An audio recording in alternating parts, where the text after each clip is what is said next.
마가복음 4장 1절 이하에는 네 가지 땅에 떨어진 씨의 비유가 나옵니다.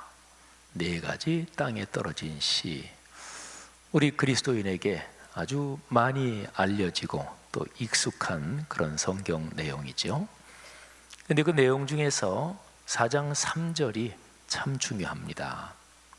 들으라, 씨를 뿌리는 자가 뿌리러 나가서. 4장 3절 내용입니다. 그런데 이 4장 3절을 헬라어 원어를 생각하면 이 개역 개정판의 이 3절 내용에는 번역되지 않은 단어가 하나 있습니다. 그러니까 헬라어 성경으로는 거기에 있는데 한글로 번역되지 않은 단어가 하나 있다 하는 거죠. 헬라어 발음으로 이두라고 하는 단어입니다. 이두, 이 단어는 어떤 문맥에서 지금 하는 얘기를 강조할 때 그때 이 표현을 씁니다.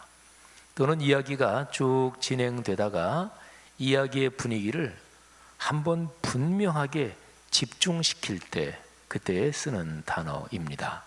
그러니까 이두라는 단어가 나오면 굉장히 중요한 얘기를 이제 하려는구나 하는 것을 알 수가 있는 거죠.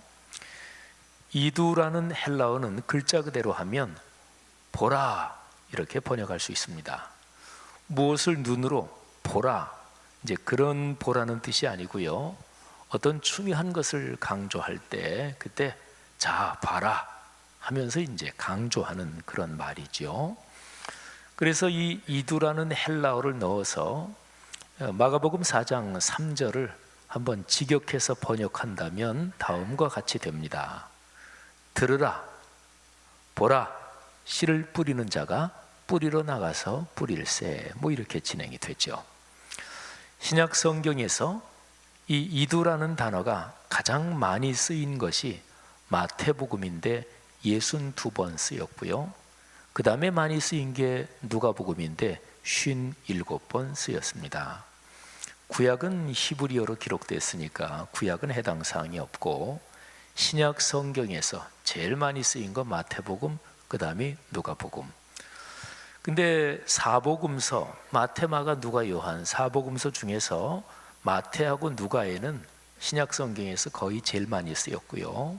근데 마가복음하고 요한복음에는 몇 번 쓰이지 않았습니다. 마가복음에는 7번, 그리고 요한복음에는 4번 사용됐습니다. 그런데요, 우리가 지금 마가복음을 묵상하고 있으니까 마가복음과 연관해서 이야기한다면 마가복음에서 이두라는 단어가 적게 사용됐다는 게 오히려 중요합니다. 그러니까 62번, 57번 이렇게 굉장히 많이 사용된 마태복음, 누가복음에서는 많이 나오니까 이게 관용적으로 그냥 어떤 면에서는 습관적으로 쓰였다고 볼 수 있죠. 그런데 마가복음에서는 이 단어가 적게 나온다. 그 의미는 이 단어가 일단 나왔다. 그러면 이 단어가 포함된 문맥이 아주 특별히 중요하구나. 이렇게 알 수가 있는 거죠. 이두라는 단어를 한글 문장에 자연스럽게 한번 번역해서 넣으면 다음과 같은 뜻이 됩니다. 제가 여러 가지 번역의 가능성을 한번 말씀드려 보겠습니다. 잘 들어라, 씨를 뿌리는 자가 뿌리러 나가서. 그러니까 이두를 잘 요렇게 이제 한번 번역을 해본 거죠. 잘 들어라, 그냥 들으라가 아니라 잘 들어야 된다. 한번 들어봐라 그런 거죠.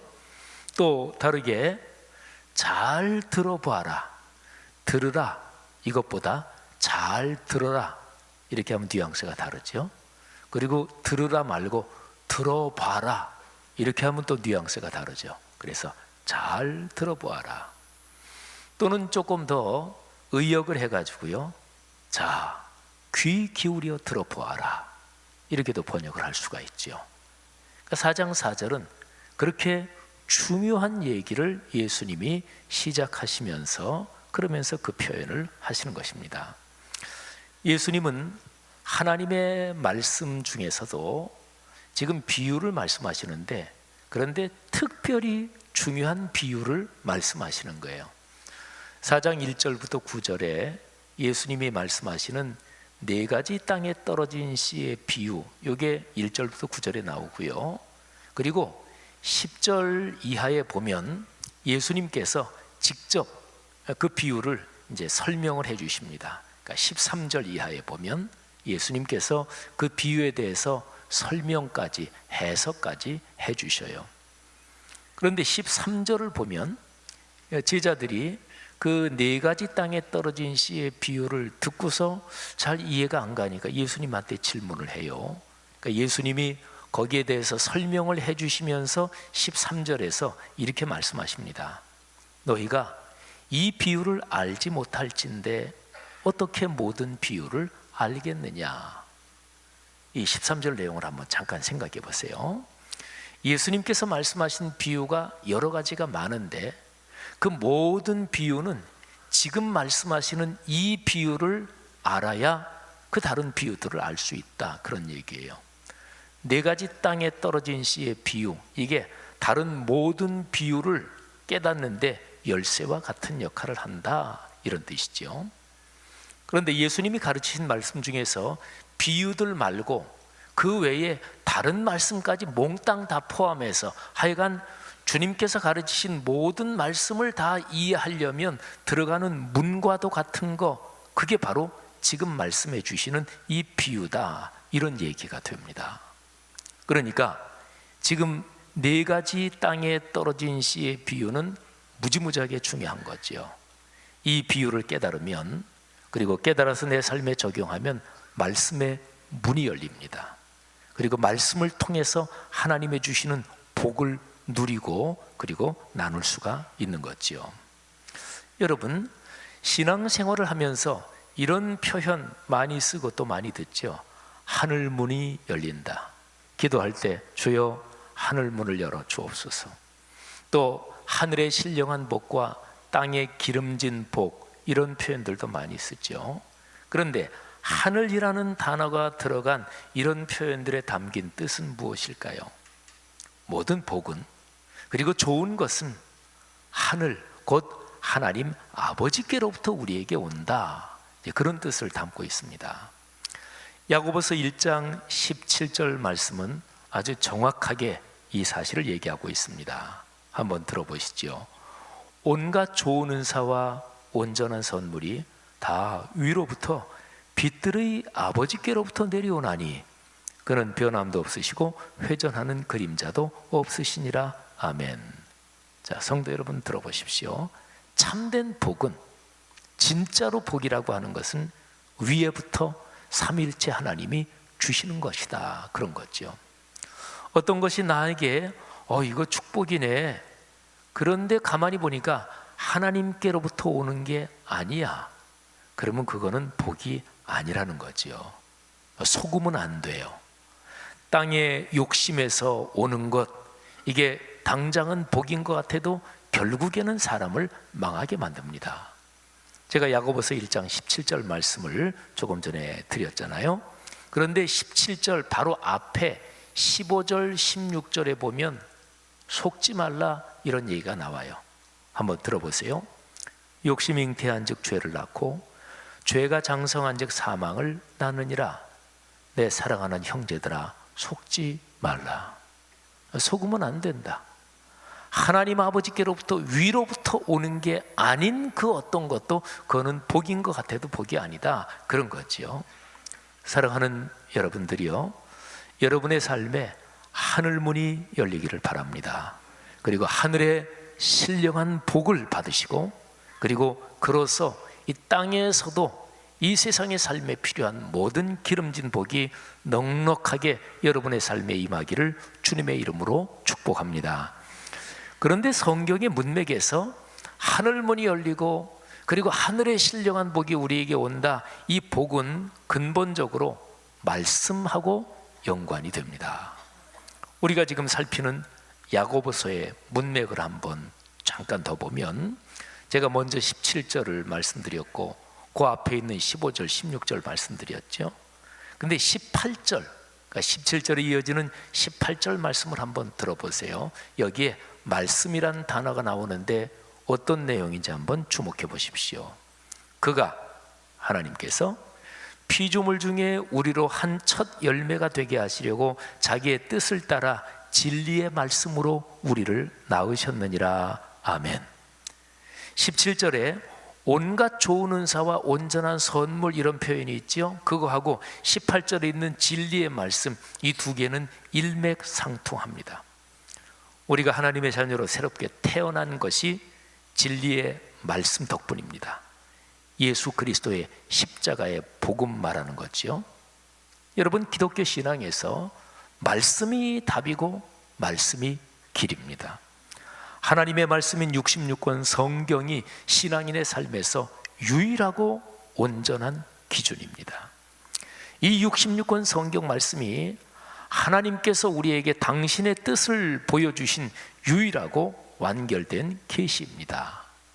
그러니까 하늘문이 열려서 우리에게 오는 모든 하늘의 복은 근본적으로 말씀을 통해서 오는 거죠.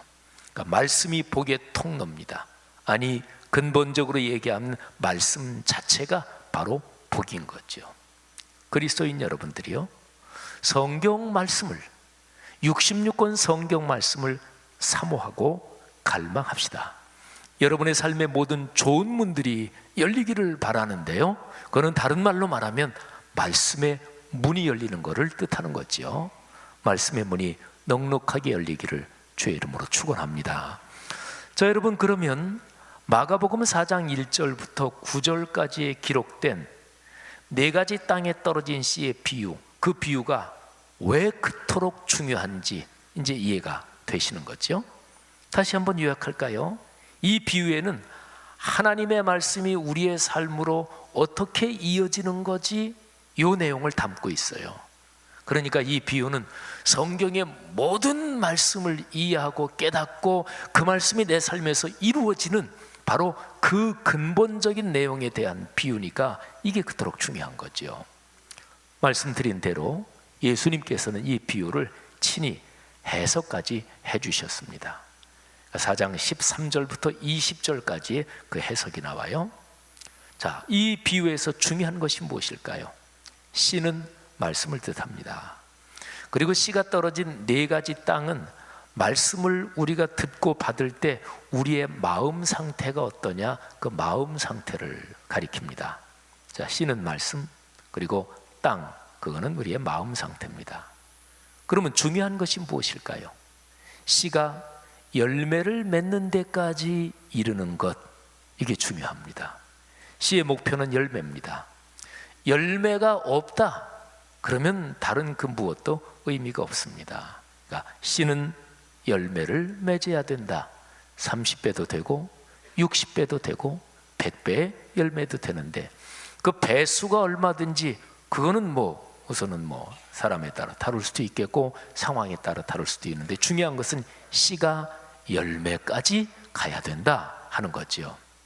그런데 문제는 씨가 열매가 되기까지의 그 과정이 그리 만만치 않다. 여기에 문제가 있어요.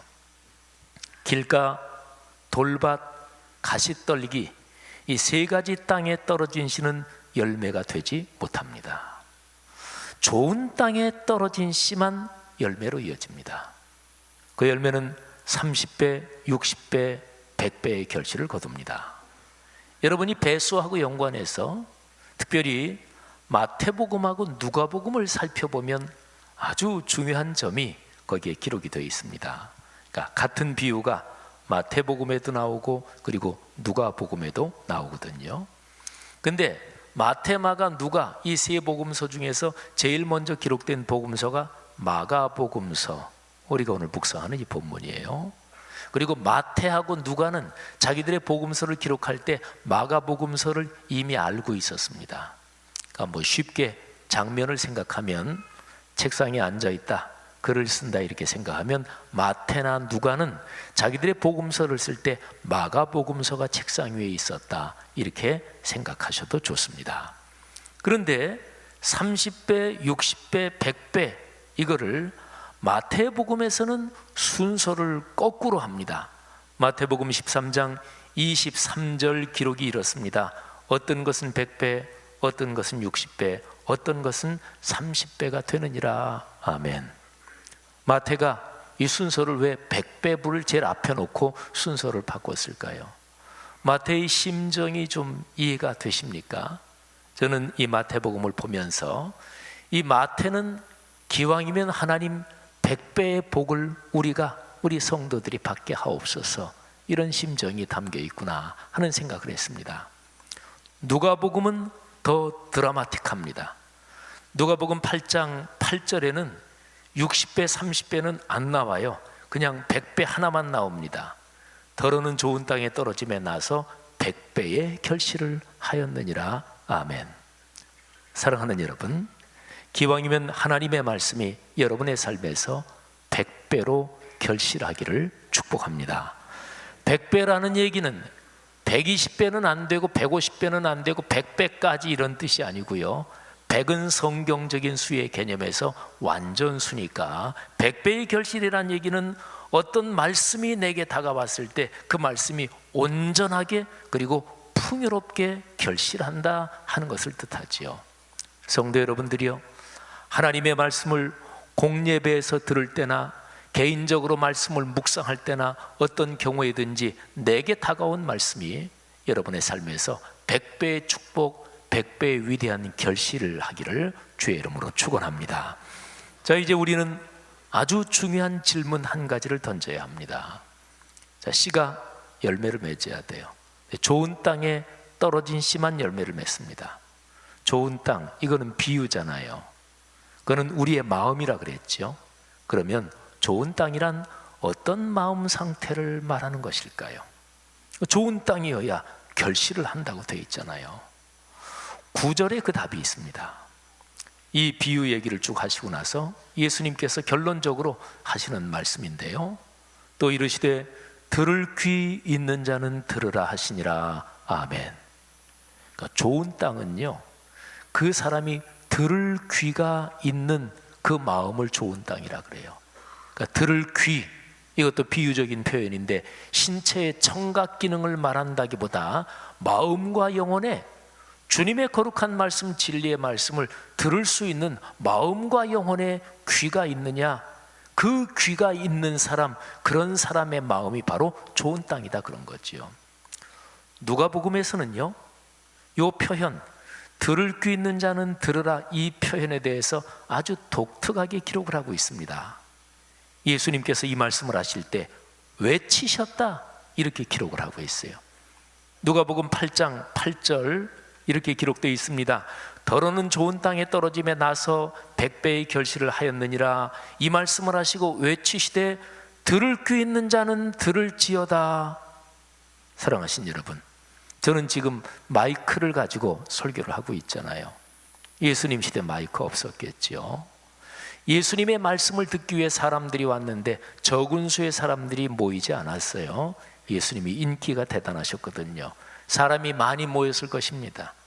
예수님이 씨 뿌리는 자의 비유, 4가지 땅에 떨어진 씨의 비유를 말씀하시면서 제일 중요한 거는 이 비유의 얘기가 그 듣는 사람들한테 복이 돼야 되니까, 그러니까 제일 중요한 거 들을 귀가 있어야 된다, 이 말씀을 하실 때 예수님께서 특별히 크게 소리를 치신 거예요. 크게 외치신 거예요. 들을 귀 있는 사람은 들어라, 크게 외치신 거예요. 예수님의 심정이 어떠셨을까요? 마가복음의 이 문맥을 쭉 보면 예수님이 말씀을 가르치시는데 사람들이 안 들어요. 바리새인들, 서기관들이 안 들어요. 가족, 친족들도 예수님의 정체가 무엇인지 알지 못하고 말씀을 들어도, 귀로는 들어도 이게 심령에, 마음에 새겨지지 않아요. 예수님께서 비유 중에서도 무지무지하게 중요한 비유, 말씀이 어떻게 삶으로 이어지느냐, 말씀이 어떻게 열매가 되느냐, 삶의 풍요로움이 되느냐, 여기에 대해서 말씀을 해주시니까 무지무지하게 중요한 거니까 크게 소리치시는 거예요. 들을 귀 있는 사람은 들어라, 소리치시는 거예요. 사랑하시는 여러분, 진리의 말씀으로 구원을 받아서 여러분과 저, 우리는 하나님의 자녀가 됐습니다. 우리 자신에게 이렇게 물어봐야 돼요. 나는 들을 귀가 있는가? 하나님의 말씀을 제대로 들으십니까? 마음과 영혼의 귀가 그렇게 열려 있습니까? 성도 여러분, 신앙훈련에서 가장 중요한 훈련이 말씀을 듣는 훈련입니다. 그래서 말씀을 들을 귀가 있는 사람이 되는 것, 이것이 무엇보다 중요합니다. 혹시 제가 지금 드리는 이 말씀을 들으면서 아유 목사님, 저는 말씀을 들을 귀는 제가 부족하네요. 하지만 뭐 다른 거 이런 거 저런 거 열심히 하니까 그냥 그렇게 신앙생활 하면 되겠지요. 혹시 이렇게 생각하시는 분은 제 설교를 통째로 지금 오해하고 있는 거예요. 다른 길이 없다니까요. 66권 성경 말씀, 이 말씀이 내 삶으로 와서 열매가 되는 거, 이거 빼놓고 이거 옆으로 치워놓고 그리고 다른 뭘로 신앙생활 한다고요? 그건 신앙이 아니라니까요. 말씀 빼면 다 빠지는 거라니까요. 그러니까 말씀을 들을 귀가 있는 사람이 된다, 이게 신앙생활의 핵심입니다. 그거 빠지면 기독교 신앙은 다 무너지는 것이지요. 성도 여러분, 이사야서 66장 2절과 5절에 보면 하나님의 말씀을 들을 때 그 말씀을 경외하고 그 말씀을 경청하고 사모하고 갈망하면서 그 말씀에 떠는 사람, 이런 표현이 있습니다. 하나님의 말씀에 떠는 마음. 열왕기 3장 9절에 보면 솔로몬 왕이 1000번제를 드리고 하나님이 솔로몬 왕에게 감동해서 솔로몬의 꿈에 나타나셔서 말씀하시죠. 내가 네게 무엇을 해주랴? 뭐든지 얘기해라. 그때 솔로몬이 딱 한 가지를 얘기해요. 종에게 듣는 마음을 주십시오. 그게 지혜의 본질이니까. 성도 여러분들이요, 이사야서 66장에 있는 하나님의 말씀 앞에서 떠는 마음, 열왕기 3장 9절에 있는 것처럼 하나님의 말씀을 듣는 마음, 이거를 구하시는 여러분 되시기를 주님의 이름으로 권면합니다. 말씀의 강, 그 강에 흐르는 거기에 하나님의 복이 걸려 있습니다. 그 큰 강물이, 그 복된 흐름이 올해에서 내년으로 넘어가는 이 한 주간의 시간 속에 여러분의 삶에 넘치도록 풍성하기를 주님의 이름으로 축복합니다.